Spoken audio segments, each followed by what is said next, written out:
ভাই সোহাগ, আপনি লিখেছেন, একজন বলেছেন মিলাদুন্নবী পালন করার জন্য সহি হাদিসের দরকার নেই, সহি হৃদয়ই যথেষ্ট। একথা কতটুকু সঙ্গত?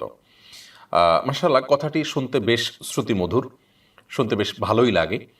এবং শুনতে ভালো হলেই সে কথা ভালো এবং যৌক্তিক হবে, গ্রহণযোগ্য হবে, এটি কিন্তু সবসময় মোটেও আবশ্যক নয়। মাকাল ফল যেরকম দেখতে অনেক সুন্দর চমৎকার, তার মানে সেটি খুব সুস্বাদু হবে, সেটি খুব বেশি গ্রহণযোগ্য হবে, অ্যাপ্রিসিয়েটেবল হবে, সেরকম কিন্তু নয়। ঠিক এই কথারই একই অবস্থা।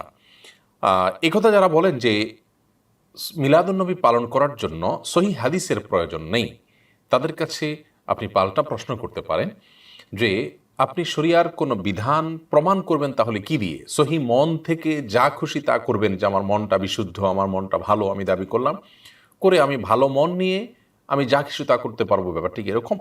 বরং ভালো মন হলেও আমাকে, আমি যা করব কোরআন এবং হাদিস থেকে প্রমাণ করে সেটি আমাকে করণীয় হিসেবে নির্ধারণ করতে হবে শরীয়তের নামে, ইসলামের নামে যখন আমি করব। সাহাবা ইকরাম যারা নবী করিম সাল্লাল্লাহু আলাইহি ওয়াসাল্লাম সহচর ছিলেন, তাদের কেউ নবী করিম সাল্লাল্লাহু আলাইহি সাল্লামের বছরে একবার তার জন্মদিবস কোনোভাবে উদযাপন করেছেন মর্মে কোনো হাদিস কেন বর্ণিত হয়নি? তার মানে কি তাদের সহি মন ছিল না?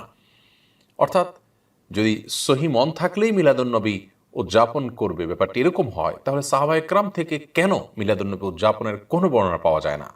তার মানে কি তাদের মনের ভিতরে কোনো সমস্যা ছিল? নাউজুবিল্লাহ। এখান থেকে বোঝা যায় এটি অন্তঃসার শূন্য, শুনতে বেশ মুখরোচক, বলতে বেশ মুখরোচক এবং শুনতে বেশ শ্রুতিমধুর এমন একটি উক্তি যার কোনো ভিত্তি নেই। আল্লাহ তাআলা কোরআনে কারিমে পরিষ্কারভাবে বলেছেন, মা আতাকুম রাসূল ফাখুযু ওয়া মা নাহাকুম আনহু ফান্তাহু। রাসূল যা দিয়েছেন তা গ্রহণ করো, ধরো, তা তোমরা নাও, আর তিনি যা নিষেধ করেছেন তা থেকে তোমরা বিরত থাকো। ইমানদারের করণীয় এবং বর্জনীয় এটি গ্রহণ করবে সে কোরআন এবং সুন্নতে রাসূল সাল্লাল্লাহু আলাইহি সাল্লাম থেকে নিয়ে। মন থেকে যদি গ্রহণ করা যায় তাহলে সেক্ষেত্রে মনচাহি জিন্দিগিতে করাই যাবে, যা খুশি তা করাই যাবে।